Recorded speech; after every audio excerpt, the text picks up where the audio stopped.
I, 28F, and my BF, 30 male, who will call Steve, have been together for 2 years and have been living together for 8 months. I was cleaning our apartment when I found a note in the back of a cabinet. For context's sake, I'll copy it below. Dear Steve's future girlfriend, I know it's you reading this because he'd never clean back here. I'm putting this here because I'm leaving him soon and want to warn you about him. 1. He will not clean. 2. He will not listen. 3. He will make everything feel like it's your fault. It's not your fault. He's just an incompetent man. I'm leaving him. I suggest you do the same. Best wishes, Natalia. Name changed. I read the note and brought it to show to him and hear his response. He immediately ripped it up and said not to listen to it, that she was crazy and untrustworthy.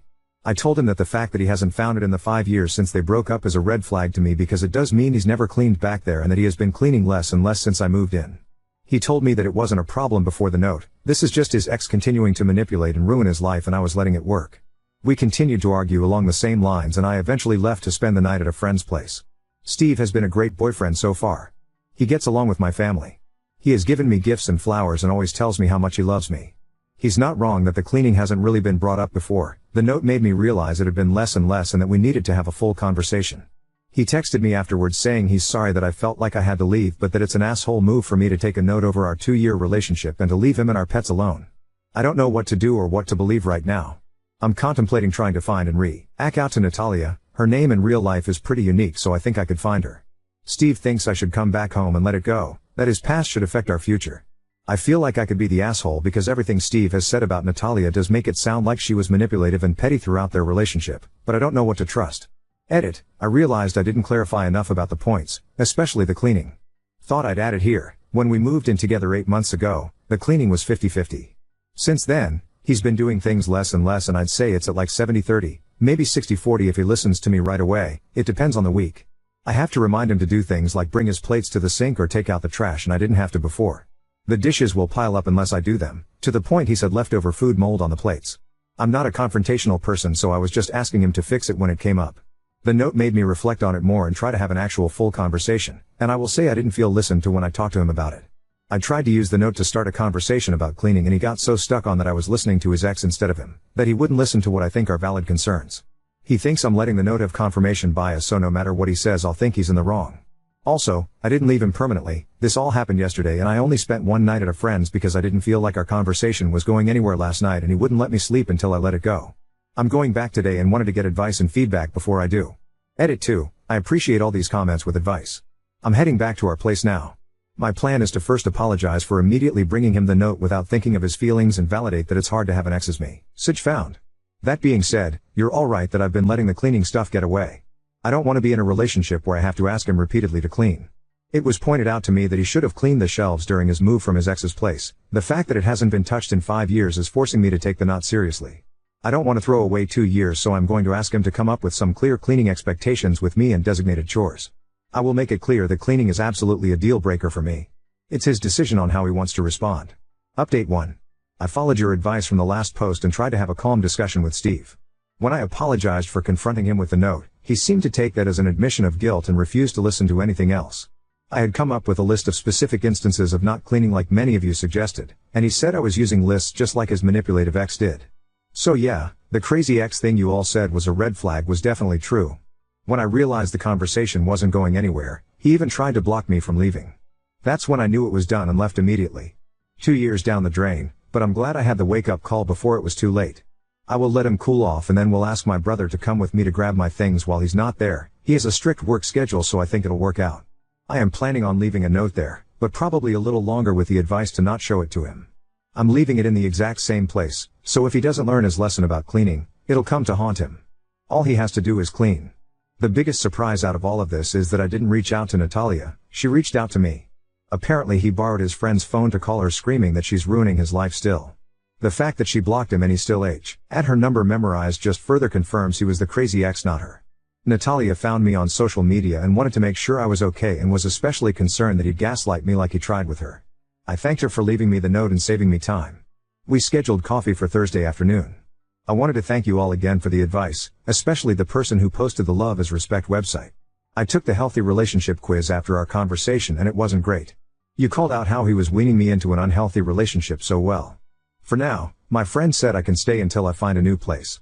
I have emergency savings and a decent job, So I'm in a privileged place when it comes to this messy breakup, and I'm just trying to feel grateful for that he wouldn't let me sleep until I let it go. Update 2. I like to do things right away. It was definitely a mistake to bring him the note right away, but doing the things I did this morning right away was not a mistake, as it allowed me to save my pets. First, I want to respond to the comments saying I broke up a 2-year relationship over a note and chores. No, I broke up a 2-year relationship because when I tried to come up with solutions to an unequal situation, his response was to yell and try to convince me there was no problem except me. The final straw was when he physically blocked me from leaving the house after he was screaming at me. That is not okay, and no one should stay with a man who responds to conflict like that. The actual update: I wound up texting the post to Natalia last night and she thought it was great. She, like some of you, asked me about the pets. For context, one of the things Steve and I connected on was our love for little creatures. It's why I thought he was such a great guy, because if he could take such intricate care of his lizard, he could do the same with me. I was very wrong. He has one lizard he bought before me, and then we bought 2 frogs tog, ether. I have a snake I brought with me when I moved in.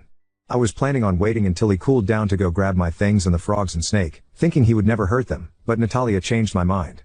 She said he could get destructive when he's mad and was concerned about the safety of my little guys. I immediately knew I couldn't wait until later this week and reached out for a meeting with the landlord for early this morning. I wound up FaceTiming with Natalia last night and we had a long discussion.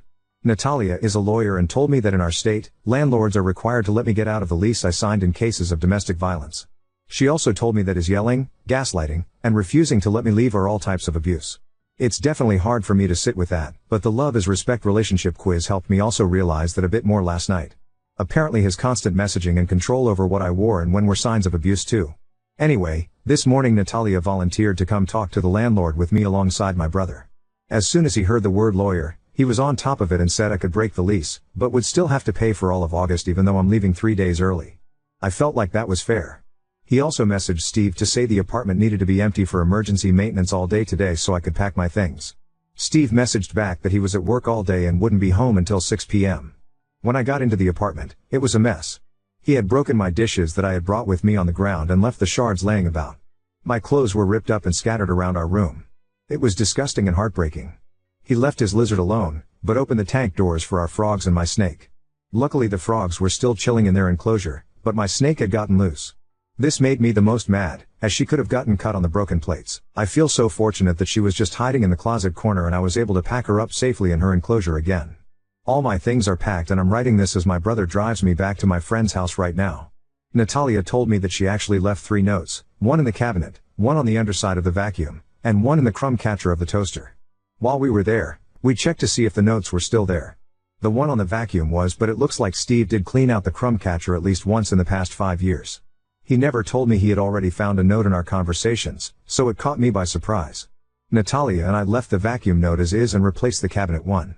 I wasn't comfortable leaving my name on a new note, so my addition was a handout on healthy versus unhealthy relationships and a QR code to the quiz that woke me up. I'll put it in the comments. I'm not sure if I can have an outside link. Natalia said if he didn't find the notes in those 5 years, especially after the move, he probably won't find them again.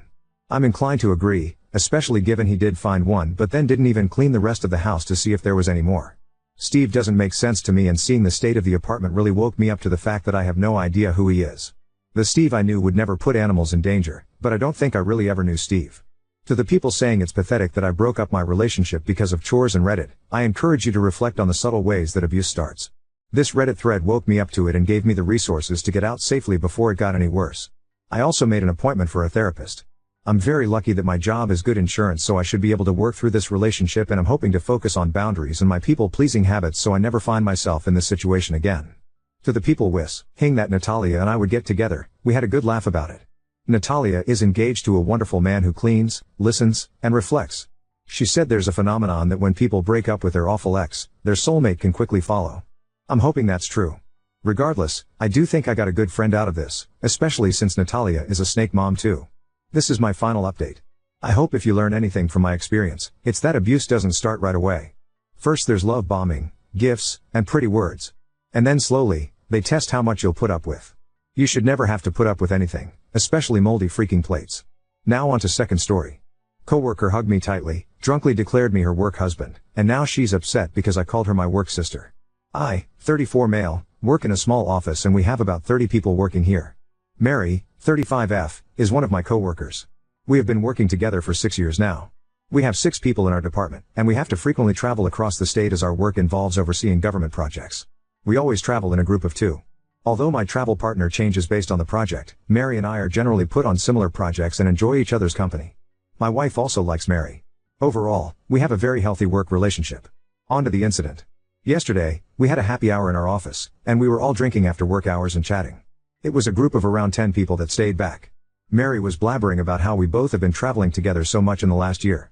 She was roasting me for my habits while traveling, like always forgetting stuff in my hotel room, being sweaty and stinky when I join her for breakfast in mornings, because I go to hotel gym. Everyone was laughing and she was making it sound how unbearable I was to tag along, all in good fun. I also told some funny and sweet stories out her and agreed with her, saying that I can be difficult to be with sometimes. Mary came to me and hugged me tightly and told me that she loves me, and I am her work husband. It was all innocent on surface, but she might have been a bit drunk and just didn't let go of her tight hug. Also, I hate that phrase, as I do have a wife that I promise to be with forever, and not just in non-working hours. After a few seconds, I started becoming uncomfortable and also saw a few people staring at us. So, to defuse the situation, I took her hands off my shoulder and told her she was my work sister and that is why I love to annoy her so much. That seemed to have upset Mary and she left and went back to her desk and was sobbing silently. I tried to apologize to her, but she told me how embarrassing the whole situation was. She said that she just meant work husband in platonic way, but me calling her work sister made her sound like a creep in front of the whole office. She was also angry that I aggressively removed her hands from my shoulders while hugging. I tried to reason with her that I do not like the work husband phrase, and also people gave dirty looks when she said it. So, I was just trying to make sure people do not take her words in the wrong way. We talked for a few minutes afterwards and Mary calmed down. She hugged me again and left.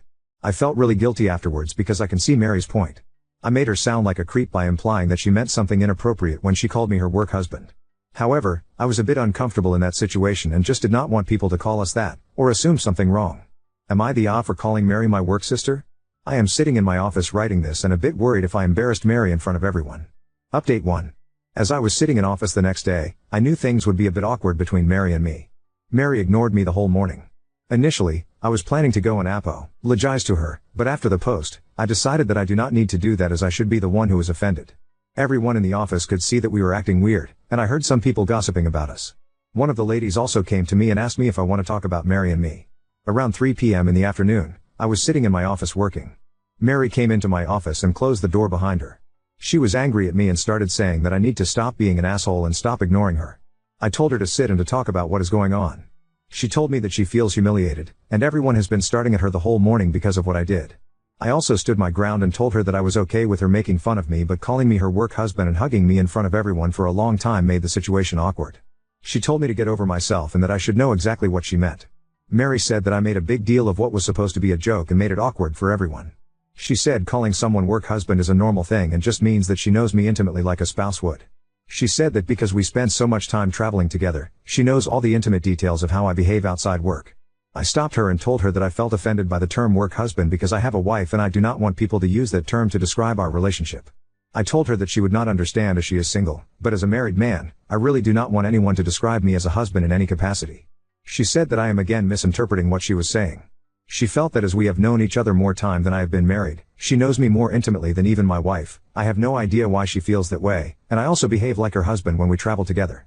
She went on about how we go out to dinners together after work, how I always insist on having breakfast together in morning, to plan our actions of the day, and I walk around in my underwear, referring to my gym shorts, around her in mornings. She also talked about how we spend hours talking to each other during road trips and how I am the only man she can trust with any secret in her life. She said that I am the definition of work husband, and I am just in denial. I was a bit angry at this point. I told her that I do all that because I consider her my friend and she is delusional if she feels she knows me more intimately than my wife. I told her I do not want to hear that term again and it is extremely disrespectful to my marriage. Only one woman gets to call me her husband and that is my wife. Moreover, if my actions are giving her such ideas, maybe we need to stop being friends. She became apologetic afterwards and told me that she did not mean to disrespect my wife, and it was not her intention. She apologized to me and told me to just let it go. She said that she loves traveling with me and she does not want anything to change between us. She again said that I am misinterpreting her statement and just wants to move on. She came to hug me again, but I just told her it was okay and stepped back. I also talked to my wife about the incident that night. As expected, my wife was angry at Mary and told me that she hates the term work husband. She asked me if Mary has ever flirted with me during our trips or has a crush on me. I truthfully told her that I really have not felt that way and she may have just said that because she was a bit drunk and is now being stubborn about it. My wife said that she feels a bit uncomfortable about Mary now and says that it's strike one for Mary and I need to try and put more distance between us while traveling. If she ever repeat the same behavior again, I should report her to HR. I promised my wife that I would try to reduce my interactions with Mary outside work hours and be more guarded around her. Date 2. I wrote a while ago regarding my co-worker friend, Mary, being upset with me for calling her my work sister when she called me her work husband in front of everyone. I'm sorry to leave everyone hanging, but the next few weeks were busy, and the issue was eventually resolved. Thanks to everyone for the comments, they really helped me when I talked to my manager about the situation. However, the last week has been crazy, so I wanted to get some opinions on what I should do next. After my last post, my wife and I were no longer comfortable with Mary's behavior. Although a part of me thought I was overreacting and that it was just part of Mary's personality, I felt the need to protect myself. I requested a meeting with my manager and HR to document my side of the story. I wrote down everything and told them about the incident at the party, as well as Mary coming into my office and the comments she made. I made it clear that while I did not want them to take action against her, I wanted to emphasize that her behavior made me uncomfortable, especially her comments about knowing me better than my wife and remarks about my shorts. My manager had already heard about the incident at the happy hour, as everyone in the office was talking about it. He told me he would try to shake up the travel schedule to minimize our travel together. The issue was that only 4 people in our company generally work on off-site audits, and the other 2 co-workers did not want to split up because they claimed they worked well together. As a result, I continued traveling with Mary for the next couple of weeks, but it was awkward, and I kept my distance. My manager then called Mary and me to his office and informed us that he was planning to train a new auditor, Carolina, 26F, and set up a schedule where she would travel with me for 1 week and then with Mary the following week. We were asked to train her. I liked this arrangement because it meant I no longer had to travel with Mary. Carolina turned out to be a great travel buddy, and I made sure not to get too comfortable with her. I always dressed professionally when we went for breakfasts, avoided late-night drinks, and maintained healthy boundaries. Things were great until last week. Last Tuesday, I could feel everyone staring at me when I entered the office, and I was immediately called to a meeting with my manager and HR. HR asked if I had anything to report regarding Carolina and if she had made any advances toward me during our work trips. I told them no, that Carolina had been very professional the entire time. I asked why I was being interrogated, and they told me they couldn't disclose any further details, but that Carolina was being investigated by HR for inappropriate conduct. I left the meeting, and Mary came to my office, asking what had happened. She mentioned that she was also told Carolina would no longer be traveling with us and that we were asked to travel together again. I told her I had no idea what was going on. I messaged Carolina to see if she was okay and if she needed to talk. She asked if she could come to my office, and I agreed. Carolina explained that someone anonymously sent messages to her boyfriend, posing as someone from the office over the weekend. The message included screenshots of Carolina sending some inappropriate pictures she had taken in her hotel rooms during our travels, and flirtatious messages. This person claimed to her boyfriend that Carolina was trying to cheat with him at work, and he was just trying to warn them. Her boyfriend went crazy after seeing the pictures, ghosted her, and then sent the messages to HR as revenge. Carolina was in tears, telling me that she had only taken those pictures for her boyfriend and had no idea how they got leaked or how those messages even existed. Her boyfriend was furious because he also received the exact pictures from Carolina and knew they weren't fake.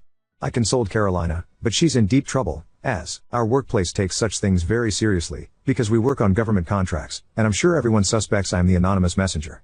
I was told that the matter would be investigated, and Mary and I would be working together on the project again. My manager said there was nothing he could do and also mentioned that they might go through my emails and messages on my company phone as part of the investigation into Carolina. Mary seems very happy about the whole situation and keeps talking about how excited she is to revisit the restaurants and bars we used to frequent during off-site trips. She also keeps referring to Carolina as that pervert. The whole thing is just crazy.